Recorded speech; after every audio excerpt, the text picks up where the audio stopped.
দোস্ত 30 তারিখে তো পরীক্ষা, প্রিপারেশন কেমন তোর? পরীক্ষার প্রিপারেশন তো ভালো, কিন্তু আমার ফার্স্ট পেপারে একটু ঝামেলা আছে কি, তোর প্যাসেজ গুলা তো সব কইরা কভার দিতে পারিনি। ওই প্যাসেজ কয়েকটা একটু ভালো মতো পড়লেই হবে, কারণ প্যাসেজ থেকে এটা দেখা যায় এমসিকিউ কোশ্চেন অ্যান্সার গুলো অ্যান্সার করা যায়, কিন্তু খালি গ্রামাটিক্যাল গুলো একটু ভালো মতো পড়তে হবে। প্যাসেজ তো অনেকগুলো, আমি তো কইরা শেষ করতে পারতেছি না, আমি কি করা যায়? এই যে ঠিকঠাক মতো মানে প্যাসেজ গুলো জাস্ট বই থেকে এই কি পড়লেই। ব্যাপার, তোমরা কি গল্প করতেছো? আসসালামু আলাইকুম স্যার। সামনে তো ওয়ালাইকুম পরীক্ষা, আসসালাম। হ্যাঁ। এখন আমরা মানে কভার তো দিছি মোটামুটি, বাট সব তো পড়া। আচ্ছা, এই তো 30 তারিখ, 30 জুন পরীক্ষা, এই তো। হ্যাঁ, জি হ্যাঁ, স্যার। তো ইংলিশ ফার্স্ট পেপার নিয়ে এত টেনশনের কোনো কারণ নাই। তোমরা, আমি জানি তোমরা কিছুই পড়ো নি। হ্যাঁ, এই যে তোমরা পরীক্ষার হলে কি করো, এর ওর দেখে যেটুকু পারো ওইটুকুই লেখো, কোনো রকম পাস করে যাও। এটা দিয়ে চলবে না। তোমরা যদি ভালো করতে না পারো, ইংলিশ ফার্স্ট পেপার মার্কস উঠানোর জায়গা। জি ইংলিশ ফার্স্ট পেপারে 12টা থেকে 15টা প্যাসেজ ভালো করে পড়ে নিব। জি স্যার। এই পড়ে নেওয়ার পরে সেখান থেকে MCQ, question answer, flow chart. জি sir. MCQ, question answer, flow chart. Question answer তো বললামই। এরপরে হলো তোমার সামারি লেখা, এরপরে fill in the gaps with clues, without clues, এবং রিঅ্যারেঞ্জমেন্ট। এগুলো গেল হলো 60 মার্কস। তো এগুলো তোমরা বোর্ডের যে প্রশ্নগুলো আছে, টেস্ট পেপারটা কিনে নেবে। টেস্ট পেপারটা কিনে বোর্ডের যে প্রশ্নগুলো আছে এগুলো সলভ করলেই এনাফ। আর রাইটিং পার্টে গ্রাফস অ্যান্ড চার্ট, ইমেইল জি এবং স্যার। স্টোরি, এই তিনটা মাত্র আইটেম। এই তিনটা আইটেম কি হবে, সুন্দর করে আসো আমরা হাঁটতে হাঁটতে গল্প করি।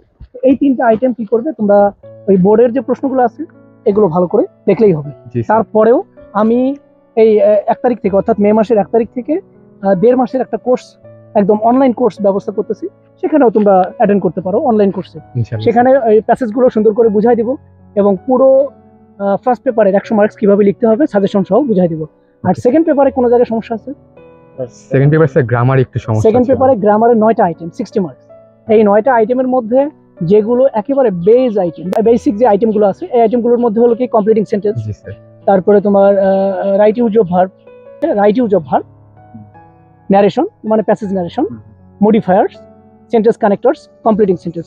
এই 5টা আইটেম এটাকে তোমাকে হিট করতে হবে। জি এই স্যার। 5টা আইটেম হিট করলে বাকি আইটেমগুলো, এই 9টা আইটেমে তোমাদের মোটামুটি হবে। সেখানে ওই 1.5 মাসের মধ্যে যে কোর্সটা আমি হাতে নিচ্ছি, এই 1.5 মাসের মধ্যে সেখানে আমার ওই কোর্সটা সুন্দরভাবে গাইডলাইন থাকবে। আর রাইটিং পার্টে, সেকেন্ড পেপারে যে রাইটিং জি পার্ট, স্যার। এই সেকেন্ড পেপারের রাইটিং পার্ট কিন্তু মজার পাবো। 2টা প্যারাগ্রাফ থাকবে। হ্যাঁ।